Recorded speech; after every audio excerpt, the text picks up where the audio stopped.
Well, after taking the month of March off, the Wookie is back and he drives an egg. A boring egg at that. 2007 Ford Edge SEL. You may have forgotten about these, and I don't blame you.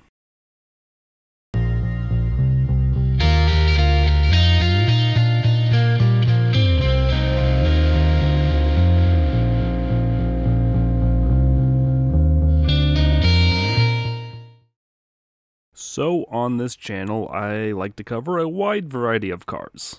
Not just legendary sports cars and radwood darlings, but forgotten pedestrian cars that your mom may have driven. Cars you may have not thought twice about because they were cheap, practical transportation when they were new. The first generation Ford Edge is one of those forgotten eggs. Look at it. Despite its name, it's quite literally an egg. It's also one of those weird little late aughts Ford designs that replaced the new Edge design language of the new millennium with the chrome aplenty with the aptly named New Face of Ford design language. Of course, this was primarily a North American design language that only lasted a few short years before the global kinetic designs started appearing on our shores.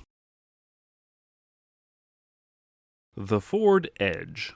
It's not a special car, as they weren't high marks for the brand at the height of the recession era.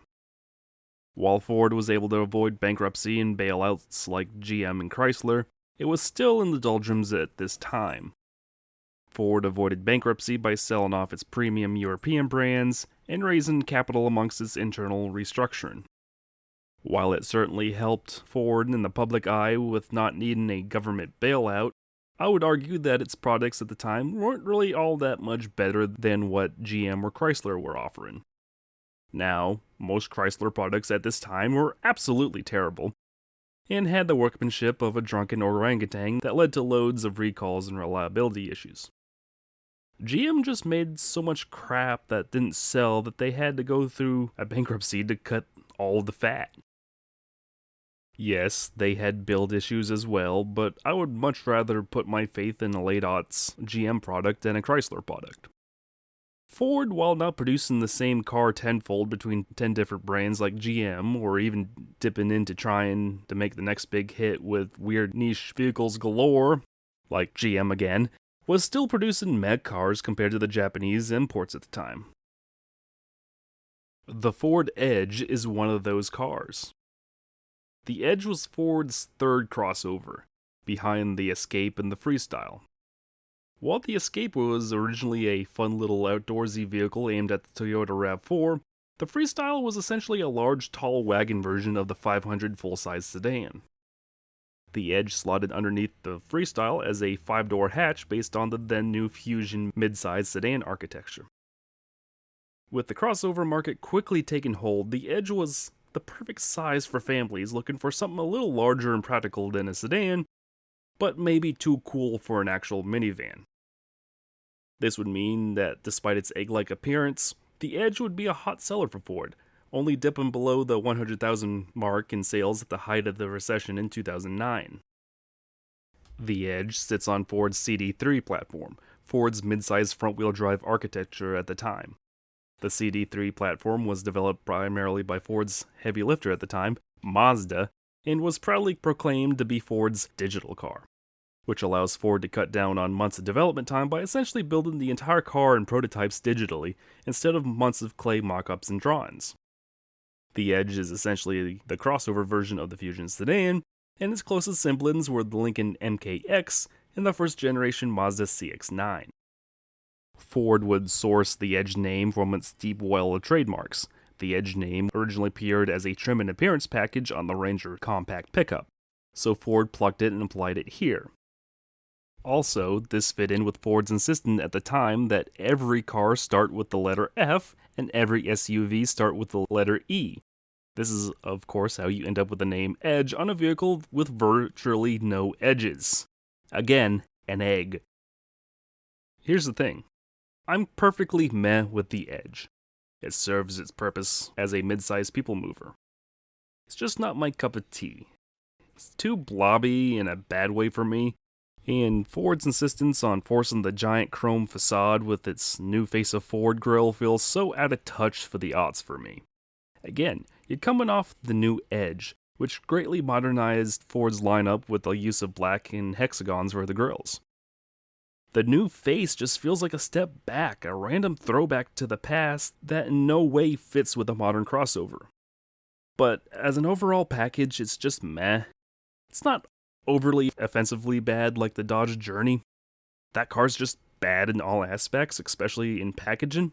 The Edge, despite its menace, actually is fairly practical. It's not trying to force a third row, so it has a large cargo area and a large hatch opening. The second row folds flat if you need even more space. Up front, the interior is period Ford. The materials are not great. Again, not as bad as a period Chrysler product, and maybe a little better than a period GM one. Once again, the imports were clearly beating the domestics here. There's a reason why the doldrums occurred during the recession. But the Edge is packaged very well. The center console isn't crowding my right leg, and the center console is surprisingly deep for all your goodies and receipts. It even has this nifty little removable shelf that can hold plenty of stuff as well. The stereo has an aux jack, which is a pretty huge deal for a mid to late aughts car. The seat feels decent despite its age, and the panoramic sunroof feels like a very premium option for such a car, especially one of this time period. Also, did you know that the second row seats folded electronically? Yep, they do. They don't fold back though. You have to go into the side door and put your seat back. But overall, unlike a Journey, the Edge feels like an appropriately practical car for its size. In person, it sits a little lower than you expect for a crossover, and the curvy styling doesn't really hamper its cargo space like you see on other curvy crossovers, especially the compact ones like the Nissan Juke. On the road, it's perfectly fine. It steers like a tall first-generation Fusion. There isn't much body lean, as the Edge isn't as tall as you would expect, and the steering is just fine for this car. There's also not a lot of wheel travel, so bumps can throw you about, but it's not really an issue in the grand scheme of things. It doesn't beat you up like a truck. The 3.5-liter Duratec V6 produces modest power, and is a smooth run-in V6 despite its age. The only available engine was the 6F50 6-speed automatic, which was co-developed with GM. The transmission is okay at best, and on this particular one seems to be on its last legs. Once you're cruising around 45 miles an hour, the transmission starts slipping and shuddering. Give it a little gas or let off slightly, and it smooths out. These transmissions were known for having several weak points, so it's not really surprising that this now 15-year-old crossover is starting to have some transmission problems. Again, it could be worse. It could be the CVT that was available in the Freestyle, which was known for having even more reliability problems. This particular 2007 Ford Edge SEL was purchased in 2012 by its current owner, Ethan, with 91,000 miles on it. It now has 167,000 miles on it and has served well as a second vehicle for him and his father for much of its life.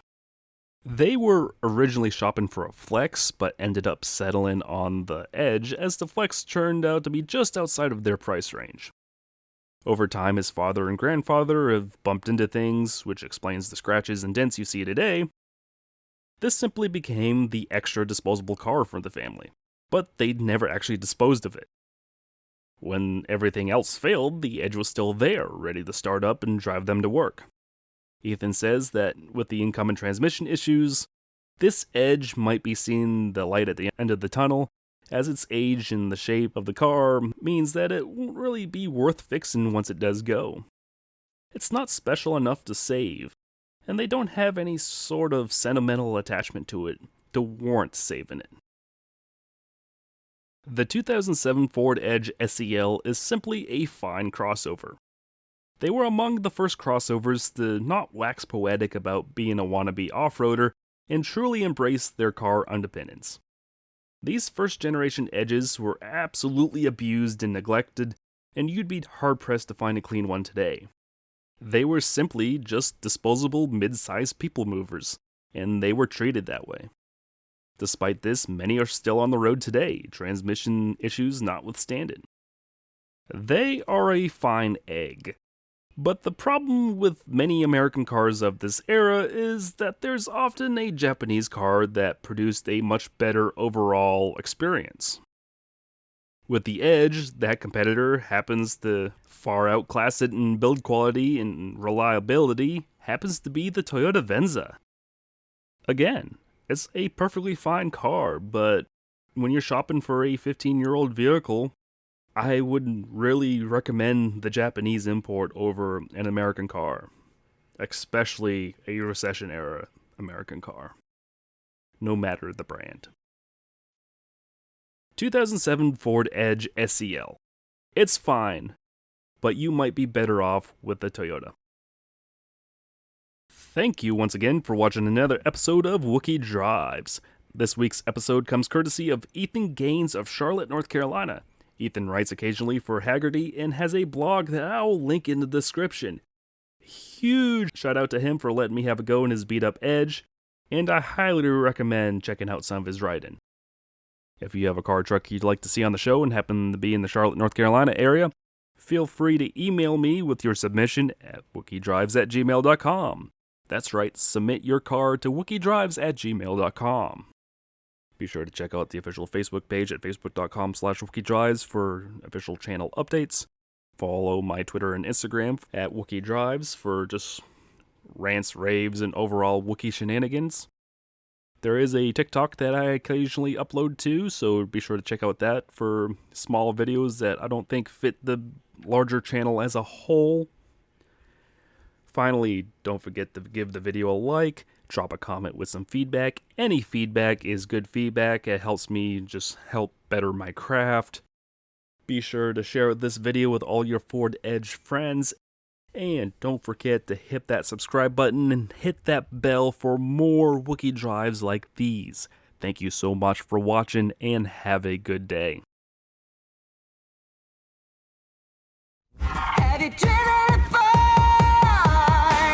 Have you seen the coolest crossover to hit the streets? It's the all-new Ford Edge, featuring a class-exclusive Vista roof to see more, MP3 jack that allows you to take your tunes on the road with you, and best-in-class horsepower. Get the Edge today, starting at $25,995. See the Ford Edge at the Cleveland Auto Show, then drive it for yourself at your local Ford store today.